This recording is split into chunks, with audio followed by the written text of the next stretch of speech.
Dieu tout-puissant, quand mon cœur considère tout l'univers et par ton pouvoir, c'est ta vue, les éternels les terres à terre, tous les corps de l'histoire, tout-puissant, quand mon cœur considère tout l'univers créé par ton pouvoir, que verras-tu, que terre et ton verre, l'éclair matin, tous les noms de l'histoire, mon rêve,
Asseyez-nous dans la présence du Seigneur. Merci, Pasteur Michel. Alléluia. Amen. Je voulais remercier d'abord Pasteur Danos de m'avoir invité parmi vous, ainsi que toute l'Église. Merci pour la confiance que votre pasteur m'a fait, ainsi que vous tous à l'Église, pour me tenir devant le peuple de Dieu, pour partager ces moments dans la parole du Seigneur. Comme vous savez, la Bible déclare que tout va passer, mais une chose va rester, c'est la parole de Dieu. C'est pourquoi la parole nous a été donnée, pour la simple raison de nous instruire. C'est pourquoi Dieu ne cesse de répéter sa parole chaque dimanche, chaque fois que l'opportunité nous est présentée pour écouter sa parole. Parce que sa parole est une lampe pour nos vies, pour nos cœurs, et une lumière sur nos chantiers, et sentiers plutôt. C'est cette parole de Dieu qui nous conduit tous les jours de notre vie. Et nous savons que dans ces moments très sombres que l'humanité passe, en dépit de beaux immeubles que nous voyons, de belles voitures que nous voyons, mais le monde traverse une crise. Et nous avons autant besoin de la parole de Dieu que plus qu'auparavant. C'est pourquoi nous allons partager sur le thème de l'ascension, parce que nous sommes dans une période, que ce soit les chrétiens, que ce soit les païens, tout le monde fête l'ascension. Il y en a qui connaissent la valeur de l'ascension, il y en a qui ne connaissent pas. Mais ils ont des jours fériés, ils se réjouissent. Mais pour nous, étant que chrétiens, cette journée d'ascension doit avoir une signification plus importante dans notre vie. Parce que chaque chose qui a été écrite dans cette Bible a été laissée pour la simple raison de nous instruire. Et lorsque nous voyons l'histoire de David et de son adultère, nous pouvons dire que mais comment Dieu pouvait laisser ces choses d'adultère dans la Bible? Mais c'est pour une raison que le Seigneur a laissé ça dans la Bible. C'est pour nous instruire. Et nous voyons la vie d'Élie. La Bible dit que Élie, il y avait deux enfants qui se moquaient de lui. Et Élie, dans sa colère, il a prié et les lions sont venus manger les enfants. Mais on va dire, mais pour un homme de Dieu, ce n'est pas normal. Mais Dieu a laissé toutes ces instructions-là pour dire que nous avons besoin d'apprendre des choses qui nous paraissent mauvaises et qui nous paraissent incohérentes dans la Bible. Mais Dieu l'a laissé pour un but. Donc, la Bible nous parle de l'ascension. L'ascension, nous savons que c'est le jour que notre Seigneur Jésus-Christ, après avoir vécu tant d'années avec ses disciples, après avoir apparu, la Bible dit, pendant 40 jours à ses disciples, Jésus est monté au ciel. Le Seigneur est monté vers son Père. Donc c'est de ce sujet que nous allons parler aujourd'hui. Si le monde a une certaine façon de voir cette ascension, cette journée d'ascension, mais nous, étant que chrétiens, nous devons voir la révélation, qu'est-ce que c'est l'ascension pour nous. Ça doit avoir une signification que le monde n'a pas. Ça doit avoir une signification très différente de ce que les gens du monde ont. Donc nous allons appuyer notre lecture sur Luc, ceux qui ont leur Bible ou leur smartphone. Nous allons lire dans le livre de Luc 24. Là, ça sera le verset de référence pour notre enseignement cet après-midi. Luc 24. Alors, je vais lire de verset 44 au verset 51. Puis il leur dit, c'est là ce que je vous disais, lorsque j'étais encore avec vous, qu'il fallait que s'accomplisse tout ce qui a été écrit de moi dans la loi de Moïse, dans le prophète et dans les psaumes. Alors, il leur ouvrit l'esprit, afin qu'ils comprirent les Écritures. Et il leur dit, ainsi il est écrit que le Christ souffrirait et qu'il ressusciterait de mort le 3e jour, et que la repentance et le pardon de péchés seront prêchés à son nom, à toutes les nations, à commencer par Jérusalem. Vous êtes témoins de ces choses, et voici j'enverrai sur vous ce que mon Père a promis, c'est-à-dire le Saint-Esprit. Mais vous, restez dans la ville jusqu'à ce que vous soyez remplis, revêtus de la puissance d'en haut. Il les conduisit jusqu'à vers Béthanie.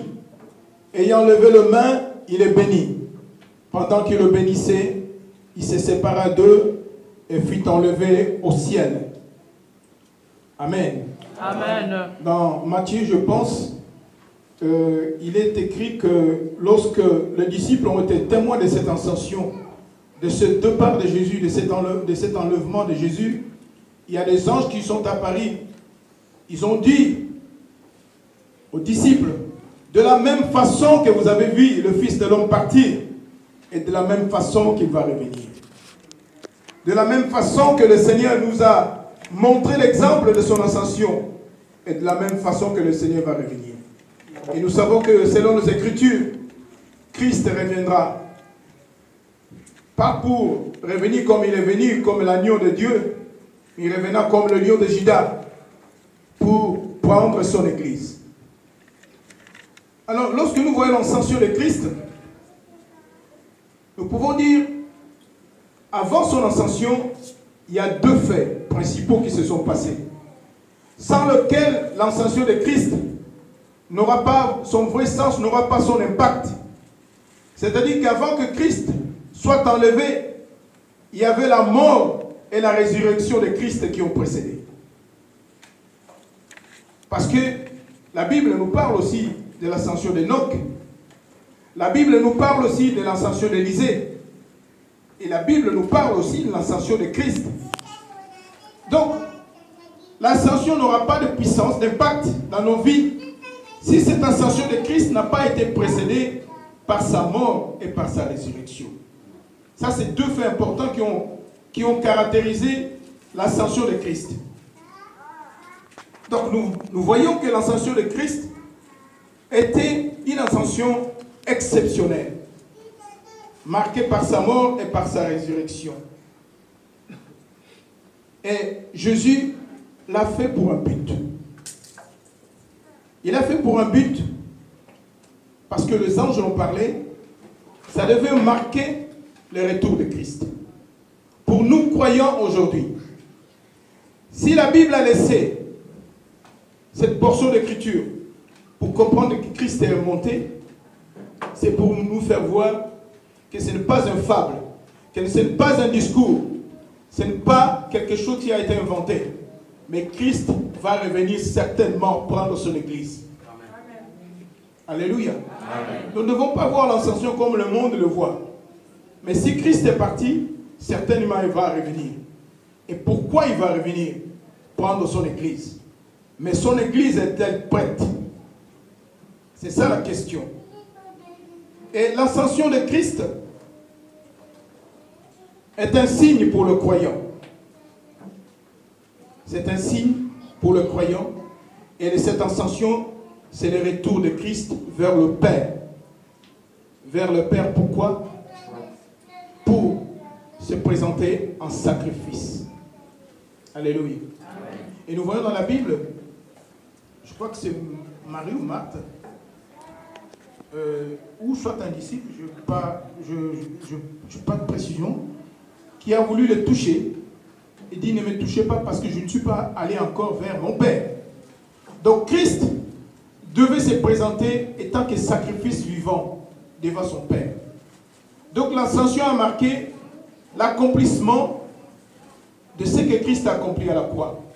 Donc il est mort, il est ressuscité. La Bible dit qu'il est allé dans le séjour des morts pour libérer les captifs, mais Christ devait monter devant le Père pour présenter son sacrifice. Et par le chemin de l'ascension que Christ a fait. Et Christ est allé au ciel par l'ascension. Pourquoi? Aussi pour nous préparer une place. Donc le but de l'ascension, Christ devait retourner au Père dans toute sa gloire pour se présenter comme un sacrifice. Christ a été enlevé au ciel pour aller nous préparer une place. Christ est passé par l'ascension pour préparer son retour, pour venir prendre son église. Christ a été enlevé par l'ascension, c'est pour préparer les noces. Vous savez, la Bible parle de noces, qu'il y aura une grande fête entre Christ et son église. Voilà le but de son départ. Voilà le but de son ascension. C'est pour aller se présenter présenter un sacrifice, bien sûr, mais Christ lui-même, il était le sacrifice. Il devait présenter son propre sang devant Dieu. Christ est allé pour nous préparer une place. La Bible dit, lui-même il a parlé qu'il y a plusieurs demeures dans le royaume de mon Père. Et Christ est parti enlevé au ciel pour préparer la noce de l'agneau. Il est parti pour préparer le retour. Et une cinquième raison que Christ a été enlevé, et Christ l'a dit, le disciple, ils étaient tellement habitués avec le Seigneur et qu'ils ne voyaient pas d'issue si Jésus partait. Ils se sentaient orphelins. Et vous le savez, lorsque Jésus était mort, avant sa résurrection, la plupart des disciples sont allés dans leur business qu'ils faisaient avant. Parce que ils ont eu la pression des Romains, ils ont eu la pression des Juifs. Et les disciples se sont sentis dépourvus, ils se sont sentis sans force et sans puissance. Mais nous voyons que le Seigneur les a dit, quand nous voyons dans les actes, le Seigneur les a conseillé de ne pas déplacer de Jérusalem. Et le Seigneur a dit à ses disciples, il est mieux pour moi que je m'en aille. Pourquoi? Parce que si je m'en vais, je vous enverrai le consolateur. Donc, un des buts que le Seigneur a été enlevé au ciel, parce qu'il devait partir, c'est le moyen par lequel C'est le moyen par lequel le Seigneur a fait que Christ puisse aller vers le Père et pour que Christ puisse nous envoyer le Saint-Esprit, le Consolateur. Et nous voyons que le Consolateur, le Saint-Esprit, alors que Christ est parti, le Saint-Esprit revenait. Le Saint-Esprit a été répandu aux croyants. Et par contre, nous voyons lorsque Christ était sur terre, il ne pouvait pas aller partout. Il ne pouvait pas accomplir, les disciples ne pouvaient pas accomplir la commission qui est dans Marc 16. Mais il fallait que le Saint-Esprit vienne. Voilà pourquoi Christ a été enlevé. Le but, c'était pour nous envoyer le Saint-Esprit. C'était pour annoncer, pour nous préparer une place.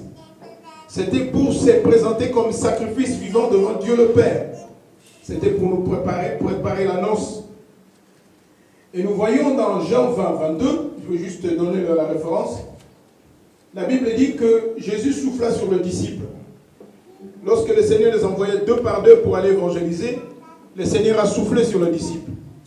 Mais nous voyons que ces souffles que le Seigneur a soufflé sur le disciple n'ont pas été suffisants pour le disciple pour qu'il soit de vaillants, pour qu'il soit des gens qui puissent conquérir toute l'humanité, puisqu'ils puissent être des gens qui puissent prêcher l'évangile partout dans le monde. Il en est de même pour nous. Ça ne suffit pas que nous soyons seulement chrétiens. Ça ne suffit pas que nous soyons seulement nés de nouveau, que Christ soit Seigneur dans notre vie. Mais ce qui est important pour les chrétiens, que nous soyons remplis du Saint-Esprit. Parce que lorsque nous sommes remplis de cet esprit de Pentecôte, nous serons une église victorieuse. La Bible parle de l'Antichrist. La Bible parle avant le retour de Christ. Les temps vont être difficiles. Mais Jésus nous rappelle qu'à partir de son ascension, de son enlèvement, que lorsque nous voyons ces signes d'enlèvement, nous devons nous souvenir. Comme nous nous souvenons de la Sainte Seine, nous devons nous souvenir de cette ascension. Lorsque le monde parle de l'ascension, lorsque les chrétiens parlent de l'ascension, nous devons nous souvenir que les temps difficiles vont venir, que les moments difficiles vont venir pour le païen, pour les gens qui ne connaissent pas le Seigneur, même pour nous qui connaissons le Seigneur.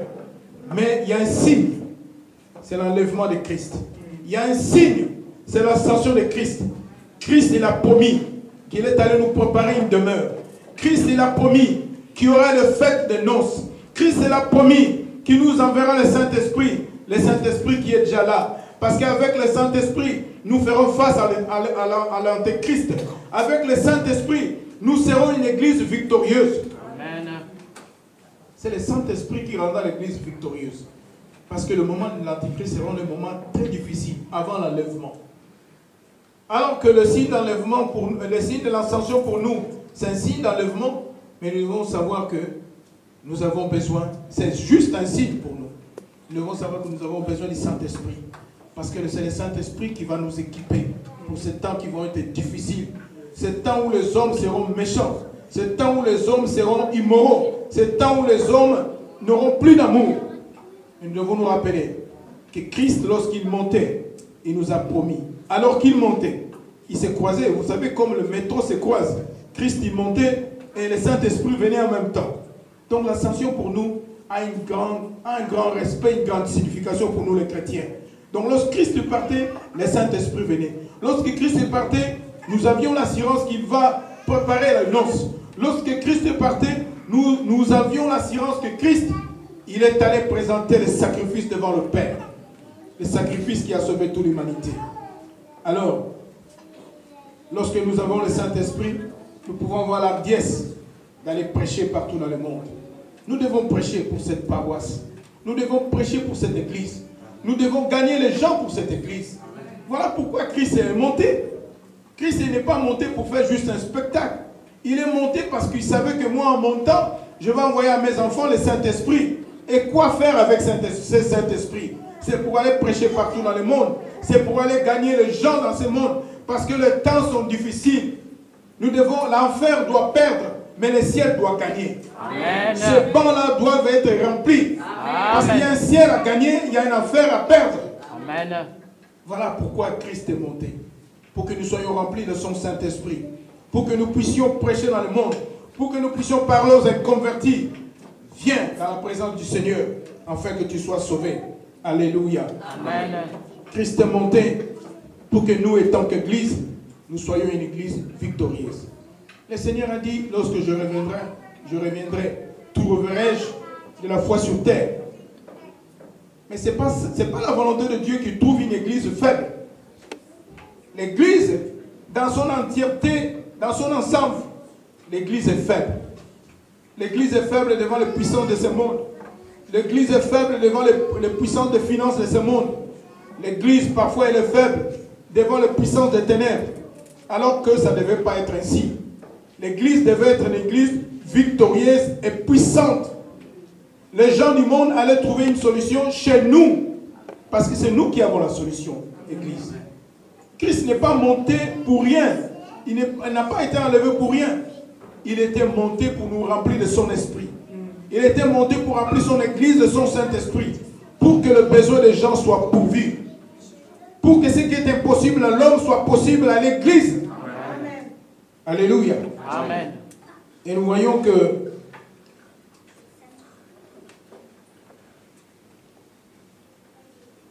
avant que Christ revienne, l'Église avait besoin d'être remplie, doit être remplie par le Saint-Esprit. Avant la tribulation, évidemment. Alors là, je vais parler de vierges. Vous voyez, la Bible parle de 10 vierges. Les 10 vierges, ça symbolise le chrétien. Mais des chrétiens qui sont en catégorie. La Bible parle qu'il y a une moitié dans cette histoire de 10 vierges. Il y a une moitié de vierges qui n'ont pas pu croiser leur époux, qui n'ont pas pu être pris par l'époux. Ça donne la condition de l'Église actuellement. Que lorsque Christ reviendra, il y aura des chrétiens qui partiront avec lui, parce que la Bible parle qu'il y aura ceux qui ne vont pas être enlevés. Et tant que chrétiens, il y a des chrétiens, nous risquons de nous trouver dans ces lots de ces personnes qui ne vont pas être enlevées. Et ça va être difficile. Et ne pensons pas que quand la Bible parle d'enlèvement, il y a tous les chrétiens qui vont être enlevés, parce que le Seigneur viendra comme un voleur. Et nous ne savons pas les jours. Et nous ne savons pas dans quelles conditions nous allons être les jours que le Seigneur viendra. Si le Seigneur arrive et que nous ne sommes pas dans une bonne condition, nous sommes des candidats au repêchage. Donc nous devons rester pour attendre le deuxième tour pour y aller. Et nous avons besoin. Nous avons besoin du Saint-Esprit. Nous avons besoin de l'esprit de la résurrection. Je disais tout à l'heure, si l'ascension représente pour nous l'enlèvement de l'Église, la mort et la résurrection de Christ, la Bible parle même le Saint-Esprit, c'est l'esprit de la résurrection. C'est le Saint-Esprit qui a ressuscité Christ d'entre les morts. Nous avons la mort de Christ. Nous avons sa résurrection. Et c'est le Saint-Esprit qui a opéré de façon que Christ soit ressuscité des morts. Et lorsque Christ a été ressuscité des morts, après il a fait son ascension. Donc, la Bible nous parle symboliquement que déjà, premièrement, nous avons le baptême. La mort de Christ, lorsque nous entrons dans les eaux du baptême, nous mourons à nous-mêmes. Et la Bible parle du Saint-Esprit. Lorsque nous mourons en Christ et que Christ vient dans notre vie, nous sommes remplis du Saint-Esprit. Donc nous voyons que symboliquement, avant l'enlèvement, il est important pour nous chrétiens d'être remplis par le Saint-Esprit.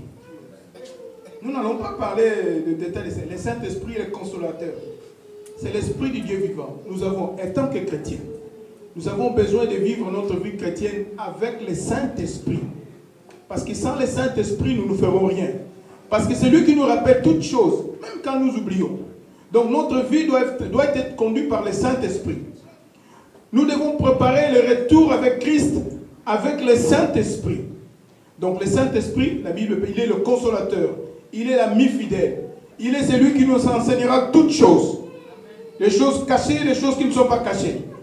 Donc nous avons besoin, avant l'enlèvement, nous avons besoin du Saint-Esprit. Nous avons besoin de demander du Seigneur, remplis-moi de ton esprit. Remplis-moi de ton Saint-Esprit.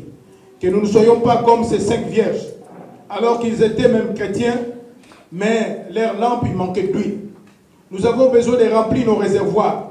Nous avons besoin de remplir nos vies de Saint-Esprit, par la communion quotidienne, par la lecture de la Bible, par notre intimité avec Dieu. Voilà comment nous pouvons remplir nos jerrycans. Voilà comment nous pouvons remplir nos réservoirs. Nous avons besoin dans ces temps difficiles. Nous avons